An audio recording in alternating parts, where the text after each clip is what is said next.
morning to you out there. Welcome to today's transmission. My name is Helen Eric Gemini. I'm here with the news update. Do you love and care about River State and her peace? Come, let's build and take her to greater heights. This is a task we must accomplish. The South Zonal leadership of the Radio, Television, Theatre and Arts Workers Union of Nigeria has decried the continuous casual employment of its members in the state-owned radio and television stations in the zone. South National Vice President of Ratau, Comrade Christian Saru Ganale, expressed the displeasure while he received an audience. Casual workers in the state-owned radio and television stations in the South Zone who were on a protest visit to him in Port Harcourt. Comrade Saru Ganale said Ratau, as a responsible trade union, condemns in its totality the casual employment of its members for over 16 years without formalization of their appointments. He said over 75% of the total strength of the pensionable workers in the state-owned media houses have either died or retired from service. The South leader of the Ratau emphasized that the operational duties in these media houses are being handled by these casual workers. According to him, state governments have serious responsibility to address the issue of casual employment in their respective states, considering the fact that these workers promote and project the image of the government in power. Comrade Saru Ganale therefore called on state governments in the South Zone to address the issue of casual workers in their respective radio and television stations. He re-emphasized that Ratau, as a responsible union in the Committee of Trade Unions in Nigeria, will not hesitate to withdraw the services of these casual workers, which could eventually lead to the close down of the state-owned radio and television stations in the South zones.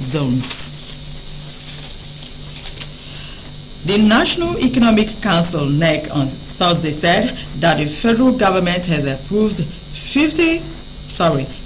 billion naira grants to be given to each of the 36 states of the Federation for the procurement of grains, as well as 5 trucks of rice to each state as palliatives to cushion the effect of fuel subsidy removal. The NEC also approved the distribution of 40,000 bags of maize to be distributed to states.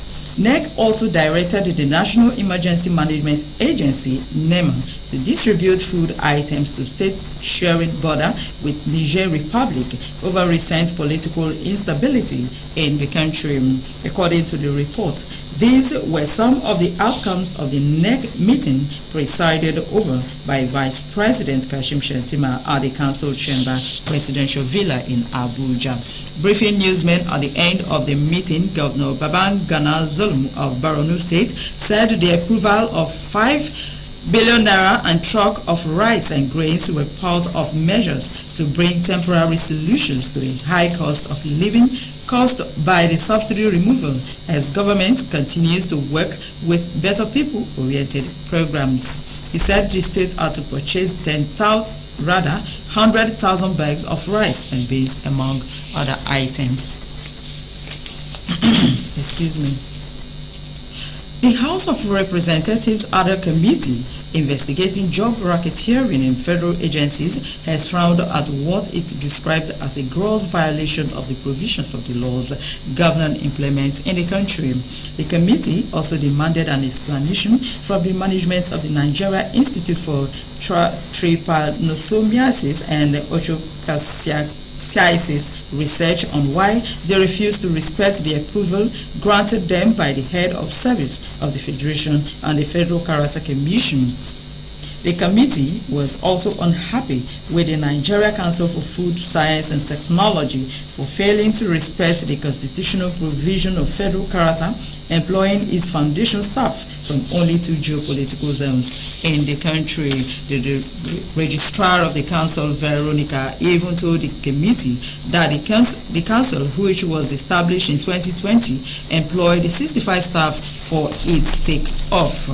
But a member of the committee, Wole Oke, observed that the employment of the 65 staff failed to take into consideration the provisions the federal character contained in the 1999 Constitution as amended.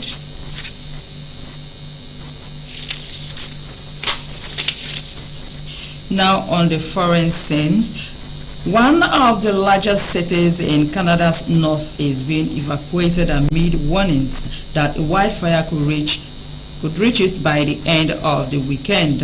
The 20,000 residents of Yellowknife, the capital of the Northwest Territories, have been given until noon Friday to leave.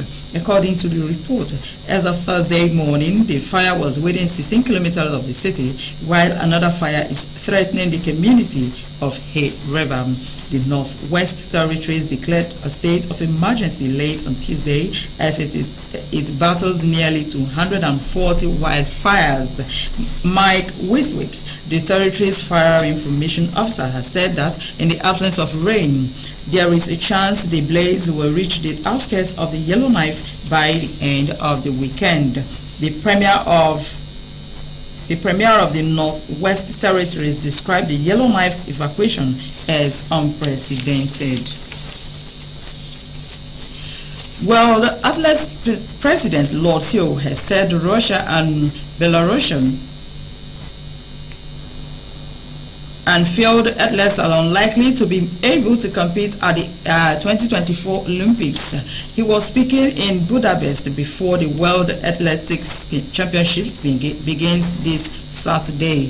World Athletics has banned competitors from the two countries from its event, including under a neutral flag, because of Russia's invasion of Ukraine. The International Olympics Committee, IOC, has been criticized for saying it is exploring a pathway for Russians and Belarusians to compete with the United Kingdom among more than 30 countries to pledge support for them.